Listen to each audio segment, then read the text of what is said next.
नमस्कार, आप देख रहे हैं भारत की खबर। बहुत स्वागत है आपका। मैं हूं सौरभ शर्मा आपके साथ, और आज हमारे साथ हैं पॉलिटिकल कमेंटेटर और शिक्षक प्रोफेसर संगीत रागी जी। प्रोफेसर, बहुत स्वागत है आपका। नमस्कार। देखिए, कल ये जो धर्मेंद्र प्रधान जी का इस्तीफा हुआ और एक तरीके से सरकार ने सारी मांगे मान ली प्रदर्शनकारी छात्रों की, और उसके बाद धरना स्थल जो है वो खाली भी हो गया, सब अपने घरों को लौट गए हैं। मैं आज सीधे सीधे आपसे बात करूं, जो नरेंद्र मोदी का समर्थक है और जो बहुत बड़ी तादाद में है, और जो युवा भी है, हर वर्ग का है, वो भी अभी इस वक्त जो है ना थोड़ा इसके शौक से बाहर नहीं निकला। मैं शौक शब्द बहुत समझ के इस्तेमाल कर रहा हूं। उसके लिए ये झटके के जैसा था कि ये क्या हुआ, मोदी जी ने इनकी सारी बातें क्यों मान ली, इस्तीफा क्यों दिलवा दिया, सरकार झुक गई क्या, ऐसा क्या हो गया कि सारी बातें मान ली गई। अरे कुछ तो उनसे भी लेते, कुछ बराबरी की बात तो होती, और आपने 2 बार मिलने के बाद, उनसे 3 बार मिलने के बाद उनकी सारी बातें क्यों मान ली। ये एक साइकोलॉजिकल शॉक है उस समर्थक वर्ग के लिए नरेंद्र मोदी के, जो ये समझता था कि ये आंदोलन, ये छात्रों का जेन्युइन आंदोलन नहीं है। उसको लगता था कि इसके पीछे सारी पॉलिटिकल फोर्सेस हैं, और उसमें कुछ सच्चाई भी है। और उनको ये लगता था कि ये तो अराजक है, ये तो हिंसा कर रहे थे, ये तो पुलिस को मार रहे थे, इनके सामने क्यों झुकना था। तो वो आज वो हम समझना चाहेंगे। एक तो उसका साइकोलॉजिकल इम्पैक्ट नरेंद्र मोदी और राइट विंग और आरएसएस के समर्थक वर्ग पर क्या पड़ा। क्या लगता है प्रोफेसर रागी को, सरकार ने ये विकल्प क्यों चुना कि सारी बातें मान के पहले आंदोलन खत्म कराना सबसे ज्यादा जरूरी है। और तीसरी बात फिर वो जो मैंने पीछे आपके सामने स्क्रीन पर लिखी हुई है, क्या एक इस्तीफे पर बात रुक जाएगी? क्या यह आंदोलन बस धर्मेंद्र प्रधान का इस्तीफा लेने के लिए था और अब सब कुछ रफा दफा, सब कुछ खत्म, इसके बाद कोई ऐसा प्रयास नहीं होगा, फिर कोई जंतर मंतर नहीं सजेगा, सब लोग अपने घर शांति से बैठ जाएंगे? या ये एक और नए मुद्दे की तलाश को लेकर के फिर एक बार सरकार पर दबाव बनाएंगे, फिर किसी मंत्री के इस्तीफे की बात की जाएगी, और क्या ये कोई पॉलिटिकल फ्रंट के रूप में भी डेवलप होगा? सारी बातें। और इसका खास तौर पर वो जो जिसको जेन ज़ी कहा जा रहा है ना, कि उसका मूवमेंट था, उस आयु वर्ग में नरेंद्र मोदी की रीच कितनी है, क्योंकि ये तो रोज उसी वर्ग से डील करते हैं, क्लास में उसी वर्ग को पढ़ाते हैं जिसको जेन ज़ी कहा जाता है। प्रोफेसर साहब, मैंने गलत तो नहीं कहा? क्या ये नरेंद्र मोदी के समर्थक के लिए एक शौक नहीं है? बिल्कुल शौक है। मैं चूँकि 2 बच्चों का पिता भी हूँ और दोनों अभी उस जेन ज़ी ग्रुप में ही है, तो एक ने तो प्रतिक्रिया नहीं व्यक्त की, लेकिन एक चूँकि मीडिया से जुड़ा हुआ है, उसने कहा कि मैं बहुत घबराया हुआ हूँ और ये क्या हो गया। ये बिल्कुल गलत हुआ, ये बहुत गलत हुआ। धोखा दे दिया सरकार ने हम लोगों के साथ। और करीब ऐसी बातें मुझे लगता है कि कल रात में से सैकड़ों फोन आए होंगे, तो 2 प्रकार की प्रतिक्रियाएं हुई हैं। एक तो समर्थकों की प्रतिक्रिया के बारे में बात कर रहा हूँ। उन्होंने कहा कि ये हमारे साथ धोखा हुआ है, ऐसा नहीं करना चाहिए था, सरकार को यदि करना ही था तो ये इस्तीफा बहुत पहले ले लेना चाहिए था। क्योंकि इस मुद्दे पर सरकार के समर्थन करने वाले भी बहुत सारे लोग जो थे वो पहले से उनका इस्तीफा मांग रहे थे। अपने वर्ग में भी जो उनका कोर वोटर था वो भी कई बार इन मुद्दों को था। तो अब जो उनको लगता है, उनको डर यहां का नहीं लगता है कि अभी तो नरेंद्र मोदी ने प्रीएम्प्ट कर लिया। उनको डर सता रहा है कि ये सरकार जो कमजोर दिखती नहीं थी, अब कमजोर दिखने लगी है। और जब एक बार बाघ के मुंह में खून लग जाता है तो हमेशा वो जंगल के से गांव की तरफ लौटता है। तो फिर क्या ये बार बार वहां पर नहीं आएंगे क्या? ऐसे मुद्दों पर नहीं आंदोलन करने की धमकी देंगे क्या? और सरकार क्या, जो एक होता है कि एक धमक बना करके सरकार रखती है, तो सरकार की वो धमक खत्म हो गई क्या? सरकार क्या धमक को पुनः प्राप्त कर पाएगी क्या? वो इसको लेकर के संदेह अपने ऊपर से एक कर रहा है। आप कह रहे हैं सरकार के समर्थक वर्ग में ऐसा लगता है कि कुछ आभा इनकी कम हुई है, सरकार का ऑरा डाउन हुआ है। ऑरा डाउन हुआ है। अच्छा। और देखिए, आइडियोलॉजी की लड़ाई नेता नहीं लड़ते हैं। मैं फिर आपको आपके दर्शकों के लिए कि आइडियोलॉजी की लड़ाई उसका काडर लड़ता है, नेता आइडियोलॉजी की लड़ाई नहीं लड़ता है। जमीन पर रोज तर्क वितर्क नेता नहीं करता है, उसका कैडर करता है। जमीन पर रोज एक दूसरे से जूझता नेता नहीं है, ये मंत्री नहीं जूझते हैं, ये आइडियोलॉजी की लड़ाई नहीं लड़ते हैं। आइडियोलॉजी की असल लड़ाई आपका काडर नीचे जाकर के जमीन पर लड़ता है। और जब वो इस शौक में आ जाए, जब वो लेट डाउन फील कर रहे, जब वो आप उसको उसका डिमोरलाइजेशन हो जाए, तो फिर ये पार्टी के लिए भी खतरनाक बताइए पहले फिर उस वर्ग के लिए, समर्थक वर्ग के लिए ये आंदोलन किस चीज का प्रतीक था? देखिए, नीट एक बहाना था। मैं फिर आपसे कह रहा हूं, एक कॉकरोच जनता पार्टी आई कहां से थी? सुप्रीम कोर्ट के चीफ जस्टिस ने ऐसे लोगों के लिए जो प्रोफेशनल तरीके से आरटीआई डालते हैं, जो ब्लैकमेल करने के लिए आरटीआई डालते हैं, उन लोगों पर सुप्रीम कोर्ट के चीफ जस्टिस ने टिप्पणी की थी। सभी बेरोजगारों के लिए, सभी विद्यार्थियों के लिए उनकी टिप्पणी नहीं, क्लैरिफिकेशन भी आया था उनका क्लैरिफिकेशन भी आया था। लेकिन एक व्यक्ति बोस्टन से बैठा हुआ वहां आकर कहता है कि हाँ मैं कॉकरोच हूं, अभिजीत दीप के। हाँ, और उसके बाद उसकी संख्या करोड़ों में फॉलोअर्स हो जाते हैं, 2 दिन के अंदर करोड़ों में फॉलोअर्स हो जाते हैं। तो ऐसा क्या था कि एकाएक ऐसा हो गया? क्योंकि राजनीतिक तौर पर पिटी हुई जितनी पॉलिटिकल पार्टियां थीं, उनमें एक प्रकार का फ्रस्ट्रेशन था। आप बंगाल पिट जाते हैं, आप आसाम पिट जाते हैं, आप बिहार पिट जाते हैं। दूसरी तरफ उनके काडर्स में भी एक फ्रस्ट्रेशन था। ये तो सामान्य वर्ग में। दूसरा, भारत का एक बहुत बड़ा इंटेलेक्चुअल समाज था जो सत्ता के शीर्ष पर और डिसीजन मेकिंग के केंद्र में हुआ करता था, जिसे हम लेफ्ट लिबरल ग्रुप कहते हैं। मैं उन्हें लेफ्ट लिबरल गिरोह कहता हूं। उसमें आइसा के लोग थे, लेफ्ट के जितने यूनियंस थे वो, बामसा के लोग थे वो, बीएसपी वगैरह के लोग थे वो, मुस्लिम पहले से फटे पड़े हुए थे। संभल का मुद्दा था, काशी का मुद्दा है, भोजशाला का मुद्दा है, ये सारे बड़े।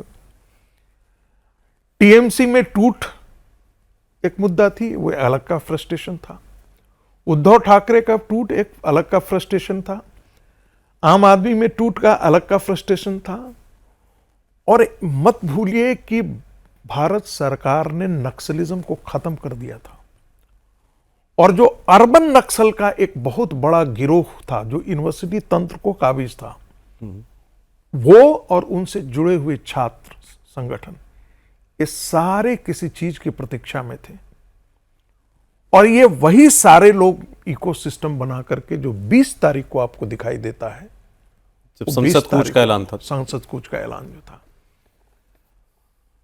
वो सारा उस चीज का, जिसे कहते हैं ना, हम कहते हैं कि जब बाबरी मस्जिद का विध्वंस हुआ था तो माननीय अशोक सिंघल, स्वर्गीय अशोक सिंघल जी ने कहा था, हिंदुओं के पेंटअप फीलिंग का ये फ्रस्ट्रेशन है। तो इलेक्टोरल डेमोक्रेसी में इनके जो फ्रस्ट्रेशन थे, इलेक्टोरल डेमोक्रेसी में जो ये पिट जा रहे थे, एसआईआर के मुद्दे पर ये पिट गए, मुद्दा इनका पिट गया। सुप्रीम कोर्ट ने भी इसे भी इनको राहत मिली। जो मुस्लिम समाज था, जो मान करके चलता था कि जिन चीजों पर हमने कब्जा कर रखा है वो हमारा ही होगा, वो धीरे धीरे उनके हाथों से फिसल रहा था।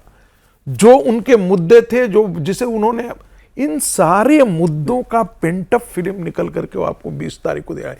इसलिए मैंने कहा था इसके पीछे एक गहरी ताकतें भी थीं। किसान आंदोलन के सहारे नरेंद्र मोदी को उखाड़ने की कोशिश की गई थी, शाहीन बाग में नरेंद्र मोदी को उखाड़ने की कोशिश की गई थी। और मैं ऐसा मानता हूं कि इस आंदोलन में शाहीन बाग आकर के खड़ा हो गया था, किसान आंदोलन का तत्व खड़ा हो गया था, विद्यार्थियों का तत्व एक जेन्युइन मुद्दे को लेकर के खड़ा था, और इसके साथ जितनी अराजक तत्व थे वो सब मिलकर के एक धारा क्रिएट हो गई थी। और ये यहीं तक नहीं जाता, इससे ज्यादा बार बार जो राहुल गांधी ने कहा कि अभी धारणा खत्म करने की जरूरत नहीं है, लड़ाई और आगे बढ़ाएंगे, मुझे लगता है कि ये सरकार तक नरेंद्र मोदी तक जाने का था। नरेंद्र मोदी ने प्रीएम्प्ट किया है, बार बार जो वहां से आवाज आती थी, निकलती थी कि बांग्लादेश, श्रीलंका, ये जो करने की बात थी, नेपाल की बात आती थी, नरेंद्र मोदी ने उसको प्रीएम्प्ट किया था। ठीक है सर, काम इसी तरफ था, मतलब वही नेपाल बांग्लादेश जैसी ही अराजकता की तरफ इसको ले जाने की तैयारी बात थी। ठीक है, आंदोलन के नाम पे। लेकिन मैं थोड़ा सा काउंटर आपको क्यों दे रहा हूं, क्योंकि वो जहां से शुरू हुआ ना वहां से बात करना जरूरी है, क्योंकि जब वहां भीड़ नहीं आ रही थी धरना स्थल पर, जंतर मंतर पर, ये तो 22-25 मतलब लगभग ऑलमोस्ट 1 महीना वहां बैठे। भीड़ तब आई जब सोनम वांगचुक को उठा करके पुलिस ने हॉस्पिटल में भर्ती करा दिया, जबरन ही, ऑब्वियसली ऐसे जबरदस्ती उठाया जाता है, वो अपने आप नहीं जाते। उसके बाद वहां पर अचानक अपने आप लोग आना शुरू हुए, जो आपसे जिनका इस थॉट से जिनका विरोध है, इस आर्ग्यूमेंट से, रादर थॉट नहीं, आर्ग्यूमेंट से, कि इसके पीछे ये सारी फोर्सेस थी, उनका कहना यह है कि वो जो करोड़ों लोग कॉकरोच हैंडल से जुड़ गए 2 दिन के अंदर, जिसका आपने जिक्र किया कि एक बॉस्टन में बैठ के आदमी ने हैंडल बनाया और करोड़ों लोगों ने कहा मैं भी कॉकरोच, मैं भी कॉकरोच, वो इतनी जल्दी किसी की पॉलिटिकल मोबिलाइजेशन पर, सोशल ग्रुप्स के मोबिलाइजेशन पर नहीं हो सकता था अगर वो अपने आप ना हुआ होता, ऑर्गेनिकली स्वतःस्फूर्त ना हुआ होता। तो वो करोड़ों लोगों का कहना मैं भी कॉकरोच, ये बता रहा था कि एक नीचे जो है एक बड़ा असंतोष पनप रहा है, और वो अपने आप आया जंतर मंतर के समर्थन में, इन सीजेपी के समर्थन में। उसके पीछे ये ताकतें लग गई क्योंकि उनको मौका देखा, भाई क्यों नहीं दिखेगा किसी को भी मौका। आज अगर कांग्रेस की सरकार के खिलाफ अन्ना आंदोलन हुआ तो कहते हैं ना कि आरएसएस पीछे थी उसके, तो ऐसे आज मोदी सरकार के खिलाफ आंदोलन हुआ तो जिनको भी मोदी पसंद नहीं है पॉलिटिकली, सोशली, वो उसके पीछे लग जाएंगे। लेकिन ये बाद में हुआ, पहले ऑर्गेनिकली अपने आप वो युवा वर्ग जो है उस आंदोलन से जुड़ा, और अंत में लीड भी उसने ही किया। ये आप नहीं मानते? देखिए, मेरा और आपके बातों में, दोनों में कोई विरोध नहीं है, अंतर विरोध नहीं है। मैंने भी यही कहा कि सारी चीजें पेंट अप फीलिंग पहले से तैयार थी, जमीन उर्वर थी, एक विरोध की जमीन बहुत उर्वर थी। एक बहुत बड़ा समाज जो है भारत का, पॉलिटिकल डेमोक्रेसी, जो इलेक्टोरल डेमोक्रेसी था, उसमें बार बार पराजित हो रहा था, फ्रस्ट्रेशन हो रहा था। उसके काडर भी तो थे, उसके युवा काडर भी तो यही मेरा वो है कि वो सिर्फ काडर नहीं हो सकता, एक मिनट, करोड़ों की संख्या में वो आम आदमी भी होगा। मैं आपसे बिल्कुल, आपने सही कहा, वो आम आदमी था। और फैसिनेशन, कई बार एक कैची फैसिनेशन होता है, कैची शब्द से, ये बात ठीक है, ये मैं मानता हूं, और उससे आदमी जुड़ जाता है, खास तौर पर नौजवान में होता है, नौजवान में होता है। और मैंने अपने विद्यार्थियों से भी पूछा ये बात कि कॉकरोच पार्टी, तुमको भी कॉकरोच से ये चीफ जस्टिस की बातों से बुरा लगा? बोला हाँ, बिल्कुल बुरा लगा। हम बेरोजगारों को उन्होंने कॉकरोच कह दिया, ये बात हमारे विद्यार्थियों ने बोला। तो एक सेंस मिलता है कि भाई आप एक तो नौकरी नहीं दे रहे हैं, और आप हमको इस ढंग से, सिस्टम हमको नौकरी नहीं दे रही है, हम बेरोजगार हैं, तो हमको कॉकरोच बोल रहे हैं। उससे भी जुड़े हुए मिले, मैंने उससे इनकार नहीं किया है कि वो नहीं था, लेकिन वो इस जमीन की लड़ाई पर उतर करके आएगा और इतने बड़े आंदोलन की तैयारी खड़ा कर देगा, जिसमें दुबई से भी खाना परोसा जा रहा है, कतर से भी किया जा रहा है, अमेरिका से भी किया जा रहा है, कनाडा से भी किया जा रहा है। खाना पानी सब, पानी कितना बॉटल किसको पहुंचना है वहां पर पता है, खाना किसको पहुंचना है, बाद में तो सब मदद करने वाले आ गए, सारे आ गए। हाँ।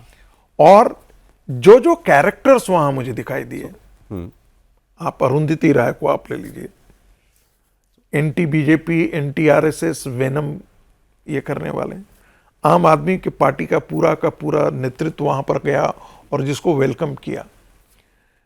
फिर शाहीन बाग से जुड़े हुए लोग जितने थे, उनको पैर छू करके भी दीपके ने प्रणाम किया। ये सब वीडियो देखा है कि जब बिरयानी हुई देने लगे तो उन्होंने कहा कि यदि ये शायद हबीब या क्या नाम था उनका, बोला ये भाई वो नहीं होते तो हम लोग आंदोलन कर ही नहीं पाते। यानी कि सुबह से शाम तक राशन पानी ये देने का काम। मेरे कहने का मतलब है कि ये मदद पहले से तैयार करने के लिए लोगों को तैयार करवाया गया है इन 20 दिनों के अंदर। और इसमें कोई दो राय नहीं है कि सोनम वांगचुक के आने के बाद उनको एक फेस मिल गया, और उसके बाद आंदोलन में उनको लगा कि पार्लियामेंट पर धावा बोलने का मौका है, बोला जा सकता है। ठीक है। तो उस दिन वो जब भीड़ जो आई, जिसमें सारी पार्टियों की भी मदद थी, NSUI को भी लोग थे, सभी लोग थे, उस भीड़ ने सरकार को एक प्रकार से कॉर्नर किया। अब आपने कहा कि ठीक है, अब कि इसमें 2-3 प्रकार के दबाव काम कर रहे थे। एक, जैसा आपने कहा, जिन लोगों को बुरा लगा वो शब्द, कॉकरोच शब्द, और वो एक फैसिनेशन के तहत जो कि उस फिनोमेना के साथ जुड़ गए, वो पॉलिटिकल और सोशल क्लास जो नरेंद्र मोदी के खिलाफ है आइडियोलॉजिकली, वो भी उसके अंदर थे, और नीट लीक के मुद्दे पर जेन्युइन स्टूडेंट्स जिनको नाराजगी थी और जो अंदर से महसूस कर रहे थे कि हाँ अकाउंटेबिलिटी होनी चाहिए, धर्मेंद्र प्रधान को इस्तीफा देना चाहिए, वो भी वहां पर दबाव बनाने के लिए पहुंचे। अब सवाल ये था जिससे आपने शुरुआत की थी कि क्यों मान ली गई मांगे, तो आपने कहा सरकार को शायद ये लगा कि अगर इसको इसी वक्त प्रीएम्प्ट नहीं किया गया, नहीं रोका गया, तो ये कहीं एक बहुत और बड़ी चीज ना बन जाए, फिर ये शहर शहर ना होने लगे। और आपने जो कहा कि भाई फिर ऐसा ना हो कि वाकई में इसके साथ वो तत्व आ जाएं जो कि फिर सड़क को अराजक कर दें। सरकार ने उसको, अगर ये एक प्रयास था तो उसको विफल किया, और उसके लिए अगर उसको झुकते हुए भी दिखना पड़ा तो उसको उसने गुरेज नहीं किया कि ठीक है कोई बात नहीं, अगर हम झुक भी रहे हैं तो आपको लगता है फिर इसका मतलब तो है कि आप सहमत हैं कि सरकार ने जो किया ठीक किया? मैं मानता हूं कि सरकार के पास और कोई विकल्प नहीं था। और ये मत भूलिए कि ऐसे जगहों पे झुक जाना कोई कायरता है, बिल्कुल कायरता नहीं है। कृष्ण भी जो है वो जरासंध से भागे थे ना, ठीक है, लेकिन बाद में जरासंध का वध किया था उन्होंने, ठीक है। तो इसीलिए कृष्ण का गुजरात में, जहां से नरेंद्र मोदी आते हैं, रणछोड़ दास एक मंदिर भी, हाँ नाम पढ़ा हूँ रणछोड़। नहीं वो मंदिर में मैं होकर हजारों नामों में से एक रणछोड़ भी है। वो मैं उस मंदिर से मैं होकर के आया हूँ, बहुत बड़ा भव्य मंदिर है उनका। It is a tactical retreat. So it is a tactical retreat Bharatiya Janata party के लिए। They have lost the battle but not the war. No, not at all. Narendra Modi और अमित शाह ने बहुत देखे हैं ऐसा। किसान आंदोलन से बड़ा है आंदोलन तो नहीं था ना। किसान आंदोलन से जहां पर हजारों ट्रैक्टर और हजारों ट्रक लगे हुए थे, 1 साल तक दिल्ली को घेरे रहा, इससे बड़ा आंदोलन तो नहीं था ना। तो ये, चूंकि ये छात्रों का मुद्दा था और छात्रों का मुद्दा बहुत सेंसिटिव होता है। सर एक बात तो है ना कि सरकार दबाव में तो आई, और लेकिन तब आई जब देखा कि भीड़ आ गई है। बिल्कुल। वो तो 20 दिन पहले से अनशन कर रहे थे थोड़ा, बिल्कुल, तब तो कोई उनसे डायलॉग नहीं किया जा रहा था। बिल्कुल, मैं सहमत तक सरकार हल्के में ले रही थी सब। बिल्कुल मैं सहमत हूं इससे, बिल्कुल सहमत। और इस्तीफा लेना है ये भी सरकार की सोच में पहले कभी नहीं था। बिल्कुल नहीं था, बिल्कुल नहीं। तो दबाव के बाद हुआ। मैं कह रहा हूं कि इसमें एक इंटेलिजेंस फेलियर भी हमको हमेशा ध्यान में रखना चाहिए। सरकार को पता ही नहीं लगा कि इतने सरकार को ये पता कैसे नहीं लगा कि ये आंदोलन इतना बढ़ रहा है। इसका मतलब है कि कहीं ना कहीं हमारा जो इंटेलिजेंस डिपार्टमेंट था वो कंप्लेसेंट रहा, इस मुद्दे पर ध्यान नहीं दिया कि इतनी भीड़, इतनी तैयारी हो रही है। रातों रात जो वो सोनम वांगचुक को हॉस्पिटल ले जाने की तैयारी से पहले दिल्ली पुलिस के कमिश्नर बदले गए। हाँ, something was happening behind the scenes. कुछ तो चल रहा था, कुछ तो अमित शाह जी को कुछ भनक मिली थी। और यदि नहीं मिली होती तो ये सबके लिए ये था कि जो पुलिस कमिश्नर अभी प्रोग्राम से लौट रहा हो, उस दिन उपराज्यपाल जो थे वो वृक्षारोपण के प्रोग्राम में थे और वहीं से वो लौट रहे थे, अपनी कार में थे, और अपनी कार में उन्होंने फ्लैश उस पर देखा कि इस्तीफा देने के लिए है, कहा गया, और कहा कि आप चार्ज हैंड ओवर कीजिए। जो कुमार थे उनको कहा गया कि आप साहब, मैं इसके आखिरी और शायद सबसे अहम पहलू पर आ जाता हूं, आगे क्या। वहाँ बहुत सी बातें मैंने बयान सुने कि ये पहला विकेट है, अभी और विकेट गिरेंगे। ये कहते थे कि इस सरकार में इस्तीफे नहीं होते, झुकने वाला चाहिए।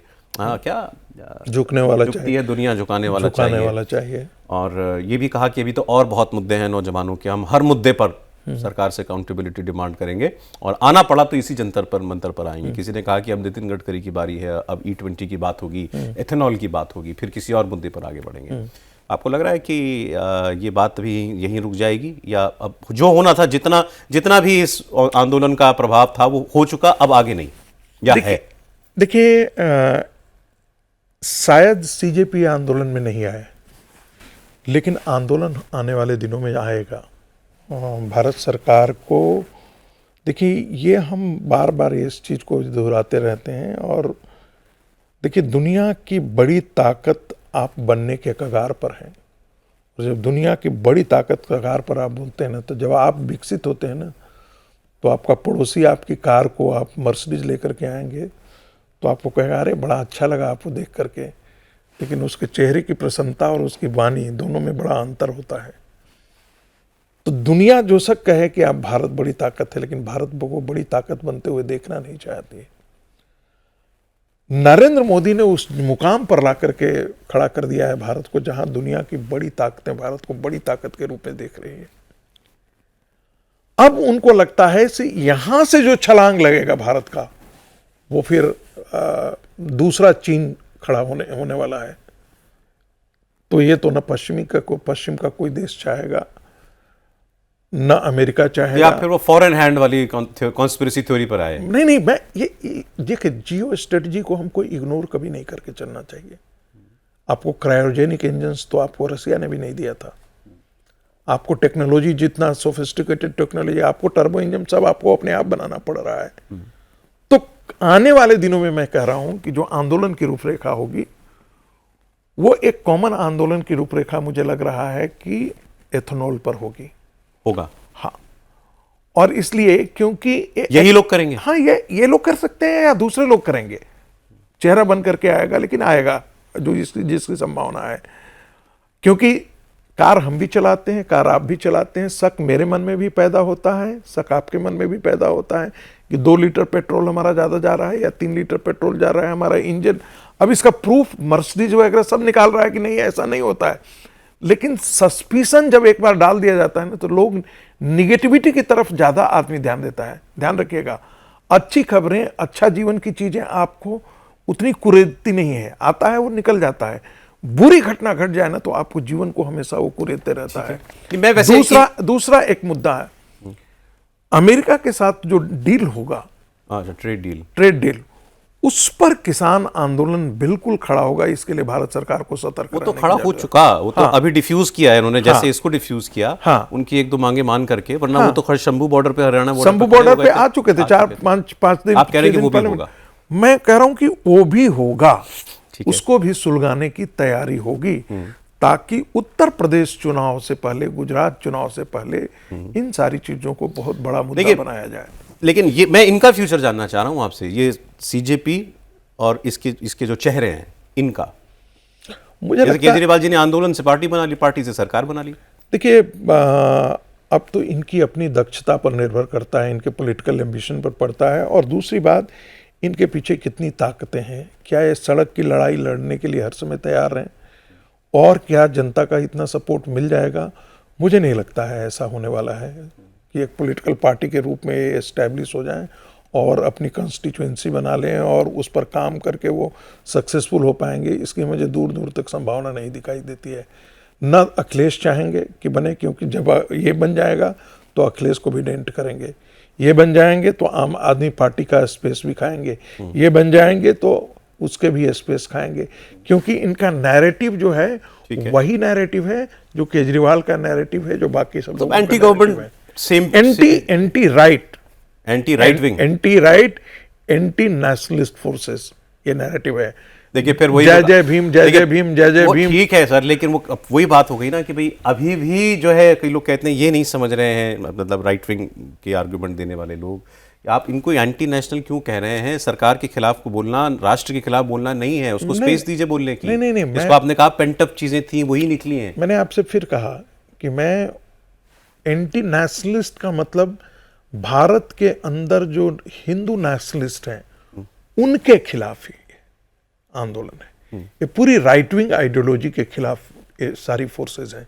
जो आपको वहां पर आंदोलन में खड़े थे वो सारे राष्ट्रीय स्वयंसेवक संघ, विश्व हिंदू परिषद जो है, वो भारतीय जनता पार्टी, ये पूरी जो एस्टैब्लिशमेंट, वो अग्रीड एंटी राइट विंग होगा, एंटी गवर्नमेंट होगा, एंटी आरएसएस होगा, but that is not anti national. Hindu nationalist forces के वो उनके खिलाफ कह लीजिए, उनके खिलाफ कह लीजिए। ठीक है सर, एक छोटी सी बात बस और, एक कहावत है काठ की हांडी बार बार नहीं चढ़ती। क्या ये काठ की हांडी थी? आपने कहा कि कुछ मुद्दे हैं जिन पर आंदोलन खड़े करने के प्रयास होंगे। सरकार 2 ही चीज़ों से डरती है सर, या तो नर्व सेंटर पर अटैक हो जाए जो था पार्लियामेंट, पीएम हाउस भी तो पहुंच ही गए थे राहुल गांधी, लिटियंस दिल्ली, सत्ता के प्रतीक, वहां अगर अराजकता हो जाए या फिर कोई आग शहर शहर फैल जाए, यही दो बातें होती है ना। क्या जो इस बार जिसमें पॉसिबिलिटी थी, इस बार एक संभावना थी जिसको आपने कहा प्रीएम्प्ट किया गवर्नमेंट ने, क्या आगे आने वाले दिनों में किसी भी मुद्दे पर उस पैमाने पर कोई विरोध आंदोलन खड़ा कर पाना आपको दिखता है पॉसिबल? देखिए, मैंने कहा ये क्यों आंदोलन सफल हो पाया, क्योंकि ये छात्रों के मुद्दे से था। हाँ, और ये क्रॉस द आइडियोलॉजिकल स्पेक्ट्रम ये था। भी सही है। बेशक उसका नेतृत्व एक आइडियोलॉजी विशेष के लोग कर रहे थे और एक आइडियोलॉजी विशेष के खिलाफ कर रहे थे, लेकिन कॉमन मासेस के लिए क्या था? नीट के छात्र जो हैं वो तो राइट विंग के भी बच्चे हैं लेकिन ना। आप ने कहा ना कि वो और पेट्रोल वाला भी तो घर घर का मुद्दा है। मैंने इसीलिए कहा कि वो एक ऐसा मुद्दा है, एथेनॉल वाला मुद्दा, किसान का मुद्दा ऐसा मुद्दा बन सकता है। हालांकि मैं मानता हूं कि जितने भी किसान आंदोलन है, आप देखेंगे कि वेस्टर्न उत्तर प्रदेश से लेकर के पंजाब तक यहीं तक आकर के सिमट जाता है, वो पूरे पैन इंडियन नहीं बन सकता है। लेकिन छात्रों के आंदोलन में पूरी पोटेंशियल थी कि पैन इंडियन इसको खड़ा होने की पूरी संभावना थी। और जो लोग थे, अभी का नेतृत्व है, वो जेपी आंदोलन से सारे निकले हुए लोग थे। वो जानते थे कि छात्रों के गुस्से का मतलब क्या होता है। ओके, तो मुझे नहीं लगता है कि ये छात्र दोबारा इतनी आग किसी और आंदोलन में आ पाएगी, नहीं आ पाएगी। सर ठीक है, आपने बहुत सारे विषयों पर बात हो गई हमारी, और अच्छा है कि आपने वो जो जिसको बहुत बुरा लग रहा है इस वक्त ये सरकार ने ऐसा क्यों किया, उसकी भावनाओं को भी आपने आवाज दी है। पता लगना चाहिए कि वो मैं तो अपने घर से देख रहा हूँ और सरकार के सामने आने वाले दिनों में चुनौतियां खड़ी होंगी और सरकार को इसका पूरा एहसास होगा भी, ये बात भी बिल्कुल सच है। बहुत शुक्रिया प्रोफेसर रागी, आप स्टूडियो में आए। आप देख रहे थे भारत की खबर, आज इतना ही।